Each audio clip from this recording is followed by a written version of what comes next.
आज हम एक महत्वपूर्ण विषय पर बात करने जा रहे हैं, किडनी कैंसर या किडनी में होने वाली गठाने।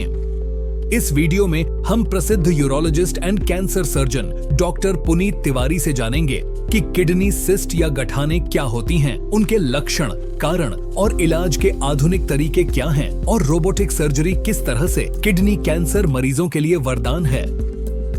नमस्कार दोस्तों, मैं डॉक्टर पुनीत तिवारी, मैं एमकेएम स्टोन एंड यूरोलॉजी अस्पताल में कंसल्टेंट यूरोलॉजिस्ट। आज हम किडनी कैंसर या किडनी में होने वाली गठानों के बारे में बात करेंगे।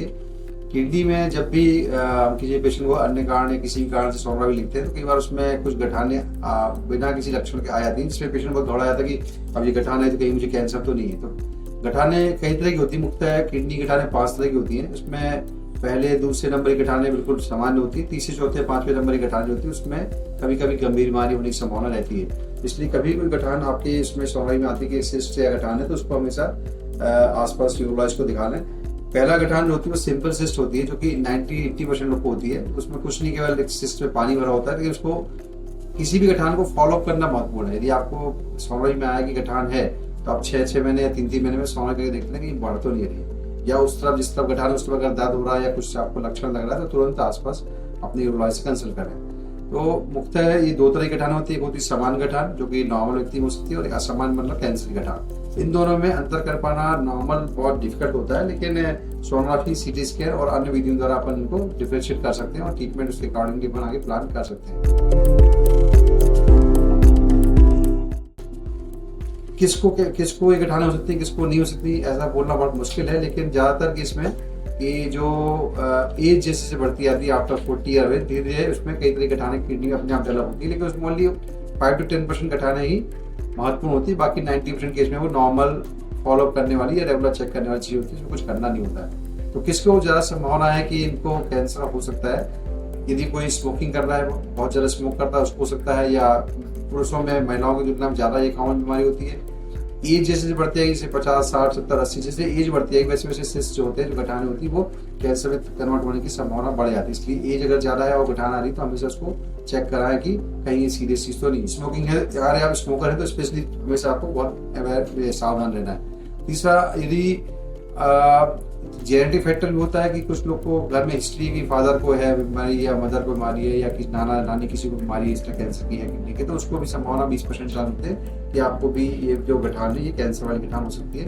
इसलिए घर में अगर हिस्ट्री है तो आपको और ज्यादा सावधानी बरतने की आवश्यकता है। ओबेसिटी एक मुख्य कारण है मोटापा। मोटापे कई अध्ययन हुए कि जिन लोगों को मोटापा होता है जिनको नहीं होता, उनमें आपस में स्टडी में कंपेयर करें तो मोटापे वाले लोगों को कैंसर की संभावना ज्यादा होती है बजाय की नॉर्मल और बीएमआई जिनका नॉर्मल वाले व्यक्ति की तुलना में। कुछ पेशेंट होते हैं इनका अपनी किडनी इनकी खराब रहती है, वो डायलिसिस होते हैं, कोई 5 साल से, कोई 6 साल से, कोई 8 साल से डायलिसिस करा रहा है। इन पेशेंट में भी जिनमें डायलिसिस हो रही है, इनमें भी किसी तरह की गठान एबनॉर्मल डेवलप हो रही है सोनोग्राफी में, तो भी उसको तुरंत अपन को कैंसर का सोच के उसको ट्रीटमेंट देने की आवश्यकता होती है। इसलिए जब भी पेशेंट का डायलिसिस होता है तो लोग कहते हैं कि अब सोनोग्राफी क्यों करना है, क्योंकि अब तो ऑलरेडी अपन डायलिसिस में तो किडनी खराब हो चुकी है। ऐसे पेशेंट में भी 6 मंथ to 12 मंथ में एक बार सोनोग्राफी करना आवश्यकता है, करना चाहिए, जिससे पता चले कहीं कोई गंभीर बीमारी तो डेवलप नहीं हो रही, खासकर वो पेशेंट जो लंबे समय से डायलिसिस पे है।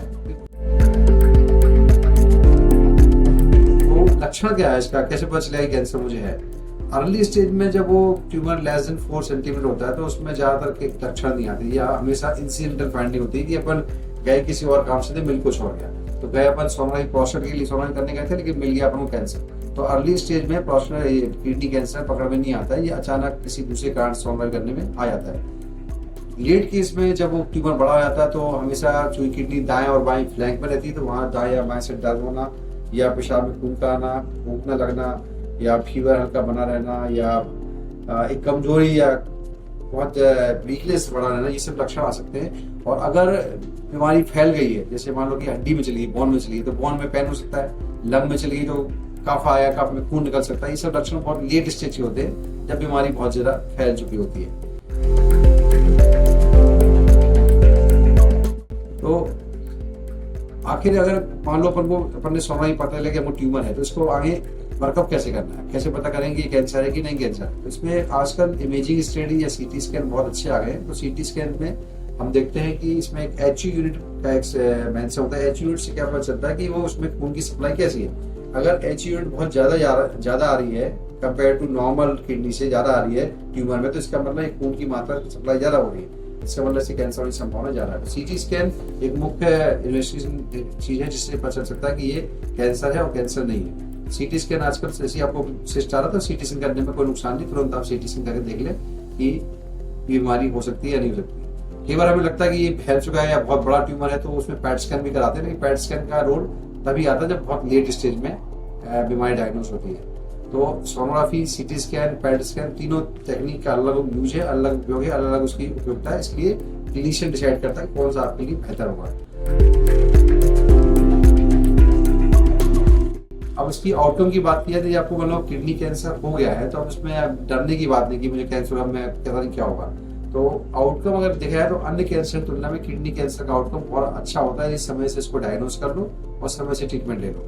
तो अगर ट्रीटमेंट की बात करें तो मुख्यतः सर्जिकल ट्रीटमेंट इसका मुख्य होता है। मतलब जब किडनी में बीमारी स्टार्ट हुई, मान लीजिए आपने गए थे आप प्रोस्टेट के लिए सोनोग्राफी करने और वहाँ पे ट्यूमर आ गया और ट्यूमर आपका 2 या 3 सेंटीमीटर का है, तो उस केस में आप क्योर हो सकते हैं और किडनी ही बच सकती है। तो किडनी का वो भाग जिसमें ट्यूमर है केवल उतना भाग निकालते हैं, इसको पार्शियल नेफ्रेक्टोमी कहते हैं, पूरी किडनी नहीं निकालते।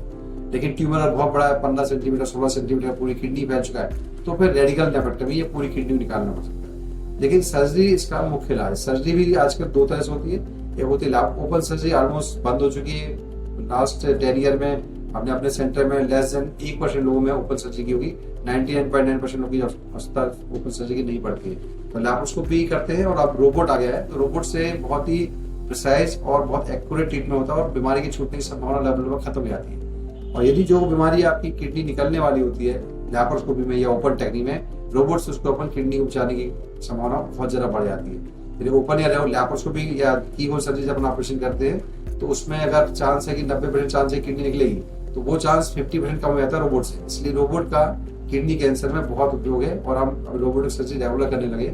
यदि आपको किडनी कैंसर की बीमारी तो हमेशा मैं एडवाइस करूंगा कि प्रेफरेंस दी कि आप रोबोट से कराएं, अगर रोबोटिक नहीं हो पा रहे तो आप लैप्रोस्कोपी करा दें, ओपन सर्जरी को अवॉइड ही करना चाहिए।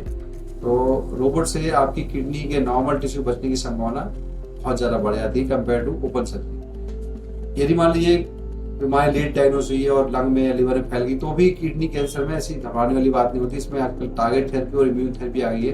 टारगेट थेरेपी से वो जो ब्लॉक जो जिस चीज से वो ग्रो करता है ट्यूमर, उसको ब्लॉक कर दिया जाता है। दवाई टैबलेट्स सिंपल टैबलेट्स हैं, तो उससे उसका ग्रो होना रुक जाता है और वो श्रिंक होकर किडनी के अंदर जाता है। फिर उसके बाद ऑपरेशन करके किडनी को निकाल देते हैं। तो जो पेशेंट जिनका ट्रीटमेंट लेट हो गया है और बीमारी फैल चुकी है, उस केस में भी हम उनको अच्छी क्वालिटी ऑफ लाइफ और लंबा जीवन दे सकते हैं टारगेट थेरेपी और इम्यून थेरेपी के द्वारा।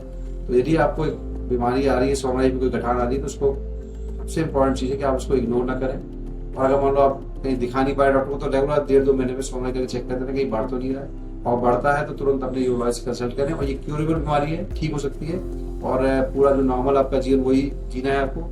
और रोबोटिक सर्जरी से चूंकि छोटे छोटे छेद आते हैं, दर्द नहीं होता है, ब्लड लॉस बिल्कुल 0 होता है, वो लगता नहीं, अगले दिन मरीज चलने लगता है, तो उसका बहुत एडवांटेज है। ऐसे लैप्रोस्कोपी का एडवांटेज है। तो अगर आपको बीमारी डायग्नोस हो रही है तो तुरंत अपने यूरोलॉजिस्ट को दिखाएं। Thank you very much.